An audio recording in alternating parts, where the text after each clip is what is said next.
आजाद Hindustan live, सच के साथ। नासिक से खाटू श्याम के लिए 1040 किलोमीटर पैदल निकली चित्रा गोस्वामी। नगर में किया गया स्वागत। पानसमल महाराष्ट्र के नासिक के रहने वाली चित्रा दिनकर गोस्वामी खाटू श्याम के दर्शन के लिए पैदल निकली।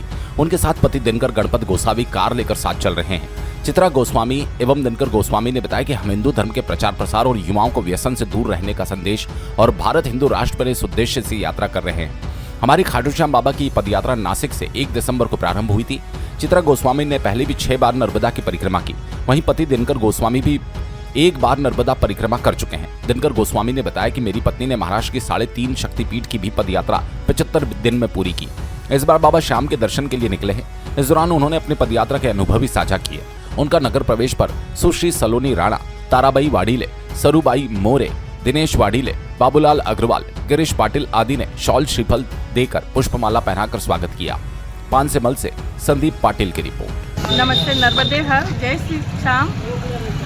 हम तो नासिक से हैं और मेरा नाम चित्रा दिनकर गोस्वामी है और मेरे साथ मेरे पति है दिनकर गोस्वामी और हम खाटू श्याम पैदल जा रहे हैं। इसके पहले हमने नर्मदा जी की परिक्रमा 6 बार पूरी पैदल की है और अभी इस बार तो हम खाटू श्याम पैदल जा रहे हैं।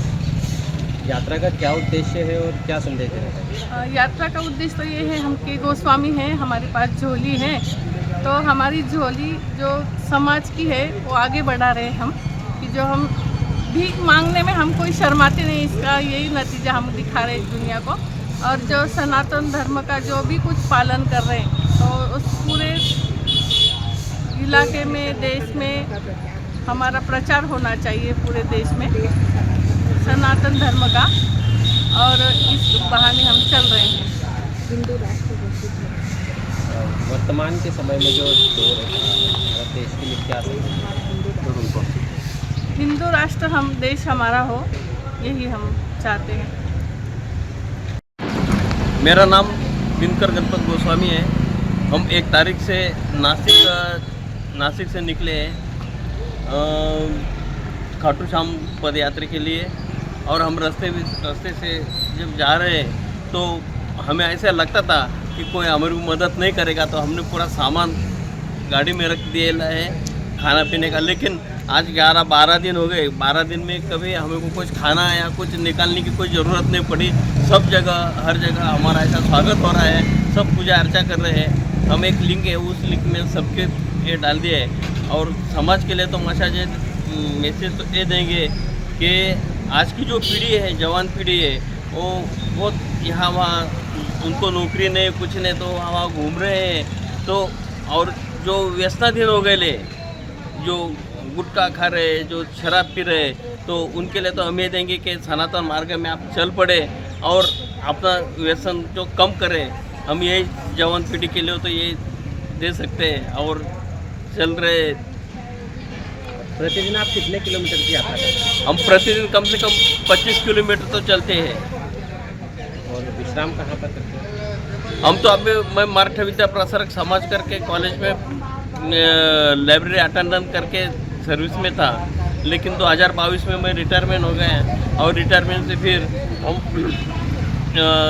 हमारे जो महाराष्ट्र में 3.5 शक्तिपीठ है उसकी पदयात्रा किया हमने। 3.5 शक्तिपीठ की 75 दिन में वो पूरी हो गई नहीं हमारी। उसके भी हमने एक किताब छपी है।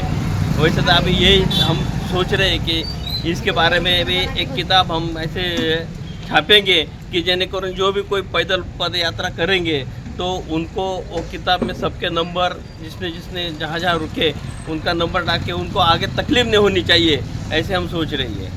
नर्मदा परिक्रमा आप 6 बार कर चुके हो, क्या अनुभव? नहीं, मैं तो 1 बार कर चुका हूँ। ये मेरे मिसेस ने 6 बार कर चुके हैं। नर्मदा जी की परिक्रमा तो 6 बार की है। तो ऐसा है कि नर्मदा जी एक बार अगर अपने पास बुला लेती तो हमेशा आदमी घर में अच्छे से नहीं रह पाता। वो हमेशा के लिए मैया के इधर जाता ही जाता है और मैया का मुक्ति का मार्ग है जो नर्मदा पुराण में लिखा है कि जहाँ हमें जो 84 योनि में जन्म लेना पड़ता है उससे ये नहीं होता है। नर्मदा जी की परिक्रमा से मुक्ति मिल जाती है और ये सब युवाओं को, सबको हम बता रहे कि ये करना बहुत ज़रूरी है। हर किसी, और जो हमारे पूर्वज रहते हैं जो नर्मदा पुराण में लिखा है कि कोई भी जो गुजर गया हो तो वो भगवान के पास ऐसा बोलता है कि हमारे घर में ऐसा कोई जन्म ले कि वो नर्मदा परिक्रमा कर सके, ताकि उनकी मुक्ति मिल जाती है।